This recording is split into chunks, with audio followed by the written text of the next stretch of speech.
Baik, di sini saya akan memaparkan materi yaitu pengertian sistem rangka.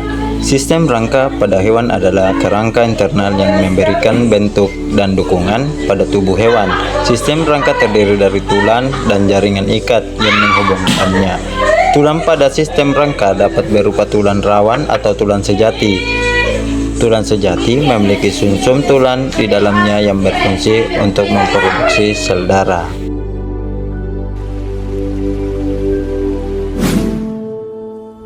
Selanjutnya yaitu fungsi sistem rangka. Yang pertama, dukungan struktural.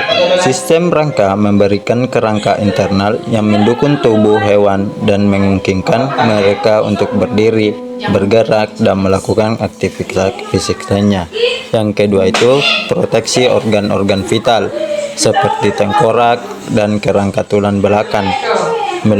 Itu melindungi organ-organ penting seperti otak, sumsum, tulang belakang, jantung, dan paru-paru dan cedera dan kerusakan.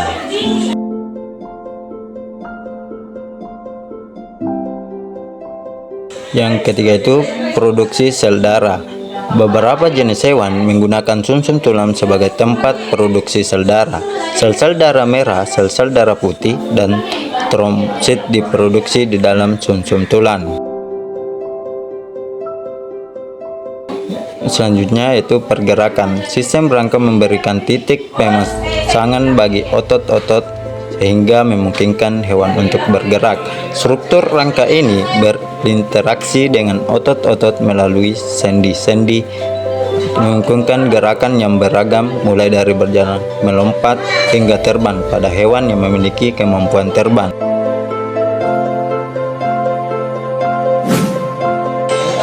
Selanjutnya itu penyimpanan mineral.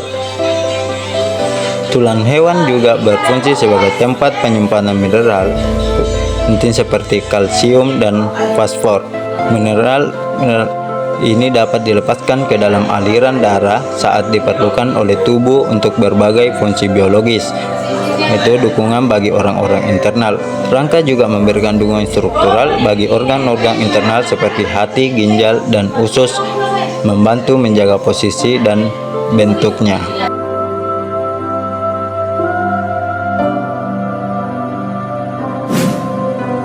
Selanjutnya itu jenis-jenis sistem rangka pada hewan.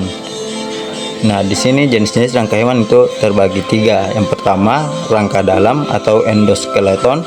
Yang kedua, rangka luar atau exoskeleton. Yang ketiga itu rangka hidekstotik. Yang pertama itu rangka dalam atau exoskeleton.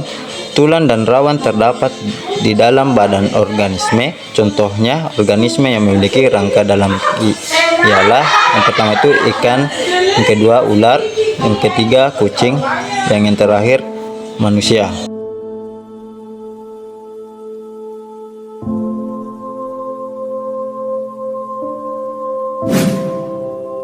Yang kedua itu rangka luar atau exoskeleton.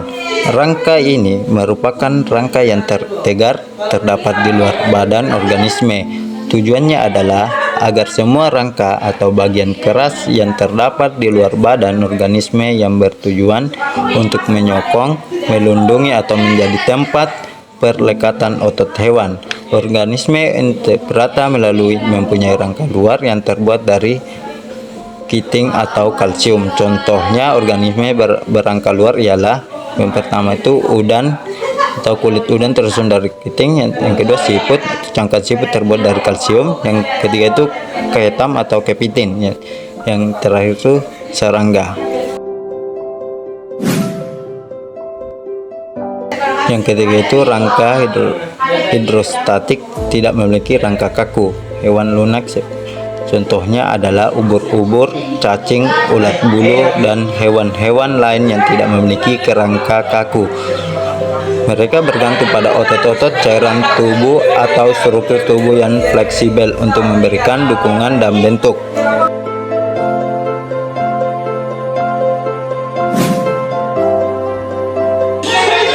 Yang selanjutnya itu ciri-ciri hewan vertebrata dan invertebrata.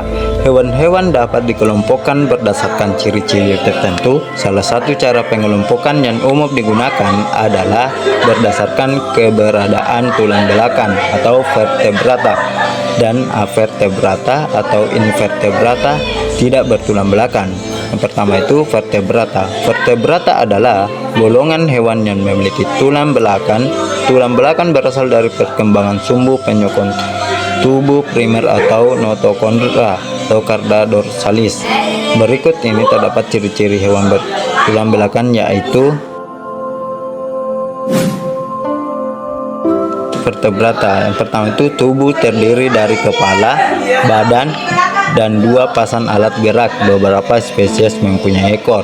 Yang kedua, sistem pencernaan memanjang dari mulut sampai ke anus, dilengkapi dengan kelenjar pencernaan. Yang ketiga, sistem peredaran tertutup. Keempat, alat ekstreksi berupa ginjal. Kelima, alat pernapasan berupa paru-paru, kulit, atau insan. Yang keenam, sistem gerak terdiri dari rangka sebagai alat gerak pasif dan alat sebagai alat gerak. Yang ketujuh, sistem saraf terdiri dari sistem saraf pusat atau otak dan sumsum tulang belakang, dan sistem saraf tepi yaitu saraf. Contoh hewan vertebrata adalah mamalia, kucing, gajah, sapi, singa, ikan, hiu, parigurami, amfibi, katak salamandor, kalsium, reptil, kura-kura, ular, burung merpati.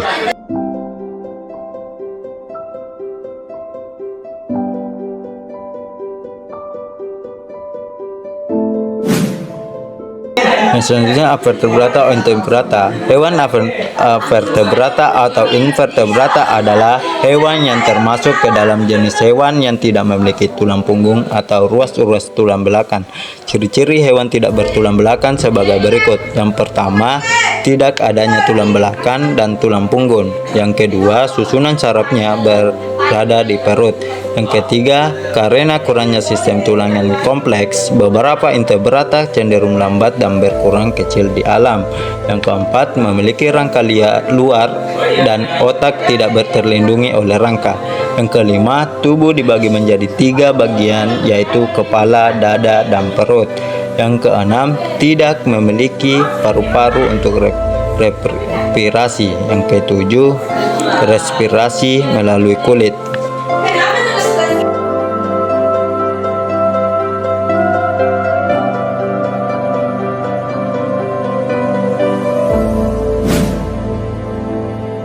Selanjutnya, contoh hewan avertebrata atau invertebrata.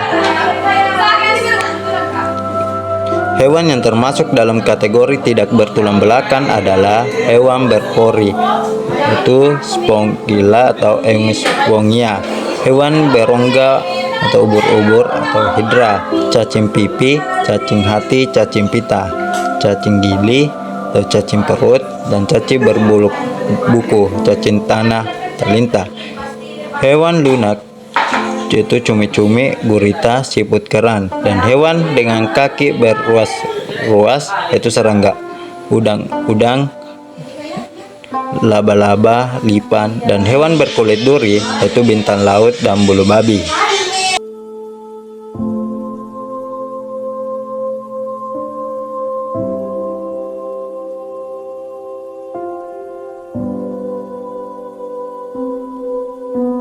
Selanjutnya, hewan vertebrata dan invertebrata grup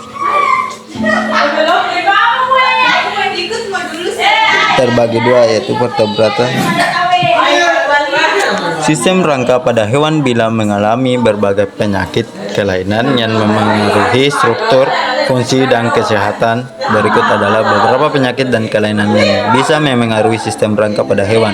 Yang pertama, osteoporosis, itu penyakit yang umum terjadi pada hewan, terutama pada hewan yang lebih tua. Ia adalah kondisi di mana kepadatan tulang menurun, membuat tulang menjadi rapuh dan rentan terhadap patah tulang. Yang kedua, artritis, merupakan peradangan pada sendi yang bisa disebabkan oleh berbagai faktor, terutama infeksi, cedera, atau proses degeneratif. Artritis dapat menyebabkan rasa sakit, kekakuan dan membangkitkan sendi pada hewan.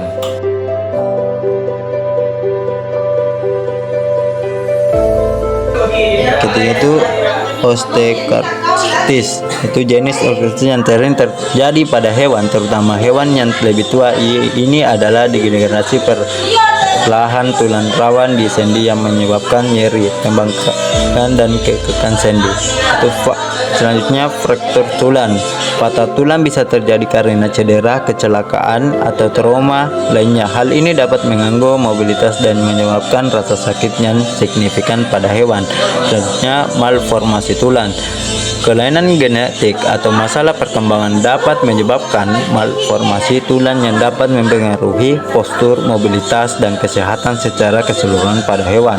Selanjutnya osteomyelitis, infeksi pada tulang yang bisa disebabkan oleh bakteri, virus, atau jamur. Ini bisa menyebabkan nyeri, pembengkakan, dan gangguan fungsi tulang pada hewan.